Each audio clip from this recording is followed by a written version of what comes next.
All right, guys, thank you so much and welcome. This is Stephan Piscano with the Stephan Piscano podcast coming to you for the first time in 11 weeks. We did that prize last second impromptu podcast on February 1st when the Lakers traded Luka Doncic, the first full sports podcast we've ever done. And I guess the Luka trade just blew my brain a little bit because we have not been back since due to a combination of health slash family slash tech slash travel issues. So I apologize. I missed you guys. I hope you missed me a little bit as well. And I want to wish everybody in my network a very happy Easter. And this is going to be a short one too, but I honestly really did just miss miss everybody in the network and miss the podcast. So as gold is exploding today, and I'm going to go ahead and pull the live chart up here. At the time I'm recording this, actually, in the 2 minutes of my intro, gold has gone from 34.52 an ounce to 3,458 per ounce. So we've gone up another $6 just in the last minute and a half. This is something that we've been talking about, for years and years, privately and publicly, and on this podcast, obviously tracking. Oh, now it's at 34.60.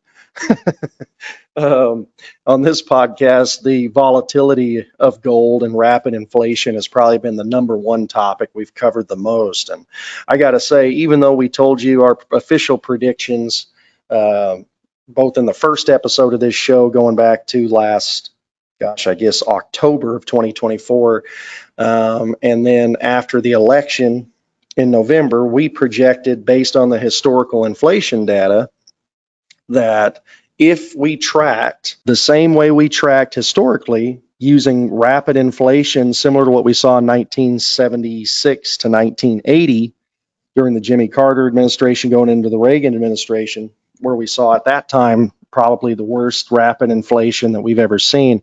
And we compared that to what's been going on the last few years here, 2023, 2024, now 2025.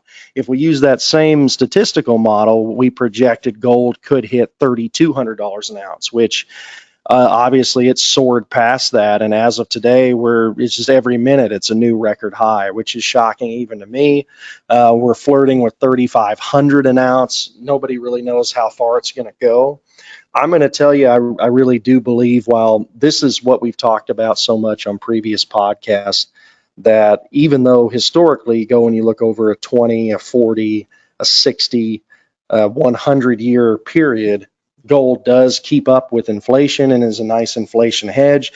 But historically, that never comes in a consistent, 6% a year type model. It usually comes in these huge chunks to where really the last 20 years, certainly the last 10, 11, 12 years here, gold has not on a year-by-year basis kept up with inflation, but then it all hits in big chunks. And there's a lot of reasons for that. They're up now. We're 34.64 an ounce. We'll see what we're at by the end of the podcast here. A lot of reasons why it has these big chunks. It's partially because the price can somewhat be artificially held down, but it can only be held down for so long by government entities and holders of large quantities of gold. A fun fact, if you took, they say, and I don't know if I believe this is true, but they say if you took all the known quantities of gold in the world and you put them all in one spot, it would only fill up about half of a football field, which is wild to think about. That's all the gold that we know about in the world that's privately held, publicly held at this time. And so there's not much of it. And so there's a lot of things that can be done to push it up or down. A lot of it is when we see these big breaking points, it's usually towards the tail end, just like 76 to 80, which is why we predicted this in 2020, 2023, and then heavily again last year in 2024. It's usually at the end of a 2 to 5 year period where you've seen consistent intense rapid inflation like what we saw then and like what we're seeing now. At the culmination of that, combined with a media narrative where everyone finally acknowledges it. Now, you can go back to my stuff and people close to me. We've been talking about inflation for more than a decade, 15 years plus publicly. But back then, even as recently as some of the webinars I did with a good friend of mine who's one of the most brilliant guys I know, Ben Summers, going back just 2020, 2021, we were talking about it intensely then, and people didn't really know what you were talking about, or if they did know what you were talking about, they might know the term, but they don't really know the effects. Now everybody does it, and not only does everybody know it, you can go to the bus stop, you can go to the boardroom, you can go to the grocery store. Everybody knows inflation has taken place at a historic level the last several years.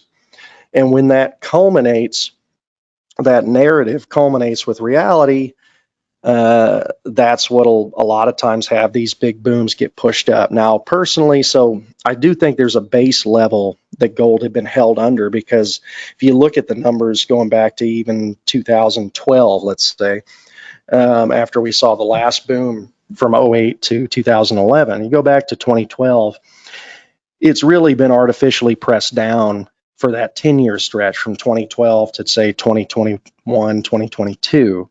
So there's a period it needed to catch up to, just like it did in 1980, to where it went up about 400% from 76 to 1980. Just year over year, right now, going back to November of 2023, we're now officially more than double where the price of gold was in November 2023. So just my gut instinct, which thankfully on this seems like it's been pretty accurate so far from being obsessed with this data as I am. My gut instinct is that number for a baseline is somewhere around 3,000. There's probably a floor in the high 2,000s, low 3,000s, say 2,900 to 3,200, somewhere in that range.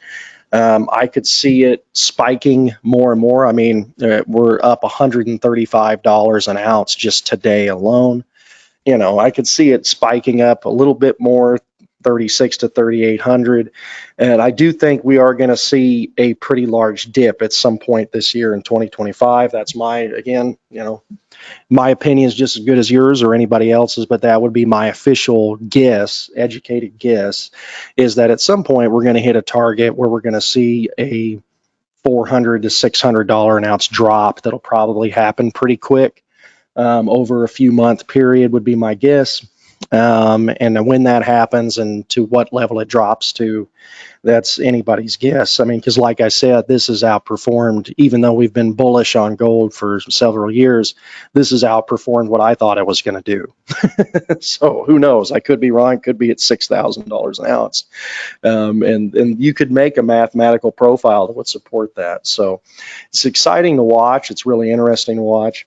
Another thing to think about, guys, and I don't follow politics as much as maybe I should, but there was a lot of noise a couple months back that President Trump and I believe it was RFK were going to go into Fort Knox to actually audit the gold and basically see if the gold is there. And if so, how much is there exactly, and have an accounting of that, because it's wild to me. Apparently, nobody's done that for a while. So, and I don't know when that's actually going to happen or if it's ever going to happen. But if and when it does, think about from a narrative standpoint, what would happen if they went in there and found out and reported, and it was made public, that there's 20% less, 50% less, 70% less gold than what we thought was in Fort Knox. From a mental standpoint, from a narrative standpoint, and from a factual standpoint to some extent, that might skyrocket the price of gold based on that chaos and that scarcity. So my official opinion is I don't know if I'd be buying any more gold right this moment, but it'd be a great time to hold the gold that you already have if we do have some. And, it wouldn't be a horrible time to sell a little bit too, but I would imagine there's still a little bit more to go in this. And as always, when it comes to gold or any inflation hedge, you're going to want to hold it for the long term anyway. You're not really trying to speculate, whether you shouldn't be. It should be used as an inflation hedge that can be held for hopefully many years, many decades, and over time, it's always going to pencil out. So that's my gold update, guys, that I had to get on here and do, just because as shocked and excited as I was as a former, maybe once again current Laker fan about the Luka trade, I'm equally as shocked and I guess you could say excited, more just fascinated to see gold at nearly $3,500 an ounce here in 2025. On a personal note, again, guys, I just I want to thank all of you for your support. It really does mean a lot. I got so excited about the gold and the Luca trade, I didn't even ask anybody to subscribe or like anything. But if you have listened for a while and you haven't subscribed, if you could join us either on Apple Podcasts, Player FM, Spotify, or of course YouTube. You can find us on YouTube, my personal channel at Stephan Piscano, which is where we're going to try to move most of the podcast stuff to. But right now, there's also a lot of great content on our company page, which is at Vacation Wealth Partners.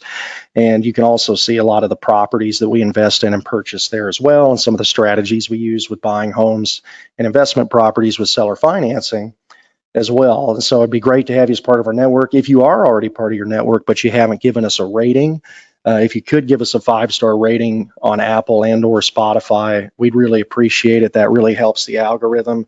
And the more of those I get, then, the more more I can justify taking time off of other things to make the episodes more frequent, which I really hope we do.